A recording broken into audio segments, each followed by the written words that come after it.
Hi అండి, నా పేరు దినేష్. నేను 'సీత ప్రయాణం కృష్ణతో' సినిమాకి హీరోగా చేశాను. అయితే ఈ మూవీకి నేను యాక్చువల్‌గా అనుకోకుండా రోజా గారి ఆఫీస్‌కి వెళ్ళడం జరిగింది. ఖుషి టాకీస్ ఆఫీస్ మా మామయ్య గారు యాక్చువల్‌గా వాళ్ళకి తెలుసనమాట. సో, ఊరినే ఆయన్ని దింపడానికి వెళ్ళాను యాక్చువల్‌గా అనుకోకుండా.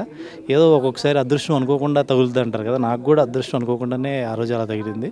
ఆ రోజా గారు చూసి ఆవిడ అప్పటికే హీరోని వెతుకుతున్నారంట సినిమాకి. సో, నన్ను చూసి యాక్చువల్‌గా ఈ పర్టిక్యులర్ ఈ క్యారెక్టర్‌కి నేను యాప్ట్ అవుతానని ఆవిడకి అనిపించి నన్ను అడిగారు, చేస్తారా మీరు మూవీని? అయ్యో, నేను అప్పటికే మూవీస్ చేయడం కోసం నేను ఎదురు చూస్తున్నా, ఎందుకు చేయనండి డెఫినెట్‌గా అని చెప్పడం జరిగింది. తర్వాత కంటెంట్ చెప్పారు. లైన్ చెప్పిన తర్వాత అసలు నాకు ఈ లైన్ బాగా వర్కౌట్ అవుద్దని నాకు అనిపించింది. ఎప్పుడైతే ఆవిడ ఆ లైన్ చెప్పారో అప్పుడే అనిపించిందన్నమాట. ఇది ఇప్పుడు కాదు, ఎప్పుడు 90స్‌లో కాదు, 2000 కాదు, 2025 కాదు, ఎప్పుడు తీసినా సరే ఈ లైన్ అనేది ఫ్రెష్‌గానే ఉంటదనిపించింది నాకు. And work out అవుద్దనిపించింది. ఫ్యామిలీ ఆడియన్స్‌కి బాగా కనెక్ట్ అవుద్దనిపించింది. సో, అప్పటినుంచి ఇంక నేను ఆ క్యారెక్టర్‌లోనే ఉండడం జరిగింది.